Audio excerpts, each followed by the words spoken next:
మా పెద్ద పాపకి టెట్రాలజీ ఆఫ్ ఫాలో, హార్ట్లో 4 రకాలైన ఇబ్బందులు ఉంటాయి. నేను ఒక రోజు కారు తోలుకుంటూ బయటకు వచ్చి గట్టిగా రోడ్డు మీద నిలబడుకుని అరుస్తున్నాను.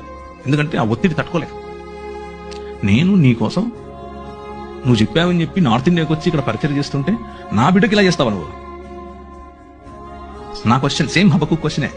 నా బిడ్డకి ఇలా చేస్తావా, ఆమెను ఇలా చేస్తావా? ఇక్కడే టైప్లో అనమాట. కమండలో నీళ్ళు తీసి టైప్లో ప్రభు అన్నాడు. ఏం మాట్లాడలేదు ఆయన, ఏం మాట్లాడాల. ఒక 2 ఏళ్ళు నేను అలిగా ఆయన మీద. వాక్యం చెప్తున్నా, తిరుగుతున్నా, మొత్తం ప్రపంచం అంతా వెళ్తున్నా, కానీ ఆయనతో మాటలేవు. అలిగాను అన్న. Then one day God spoke to me and said, చూస్తూ ఉండు నువ్వు. ఆ 2 ఏళ్లలో 1 సంవత్సరం తర్వాత ఒక మంచి డాక్టర్ని పరిచయం చేశాడు.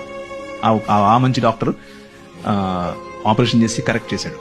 కరెక్షన్ అయిపోయిన తర్వాత ఆమె she is just like any other normal child, no difference.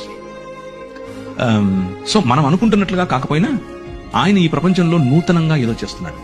దాన్ని మనం నూతన సృష్టి అంటున్నాం, దాన్ని దేవుని రాజ్యం అంటున్నాం. ఆ దేవుని రాజ్యం వచ్చినప్పుడు, నూతన సృష్టి వచ్చినప్పుడు మనకు స్పష్టత చాలా అవసరం. కీర్తనల్లో 1/3 కనీసం ఒక 30% కీర్తనలు అన్నీ ఇవే. ఏంది ఇలా అయిపోతుంది, రాత్రిపూట తలగడంతా తడిచిపోతుంది, అయినా నువ్వు చూడవా, నువ్వు వినవా, నువ్వు కలుగు చేసుకోవా అనేవే కీర్తనలు. So the book of Bible is full of emotion.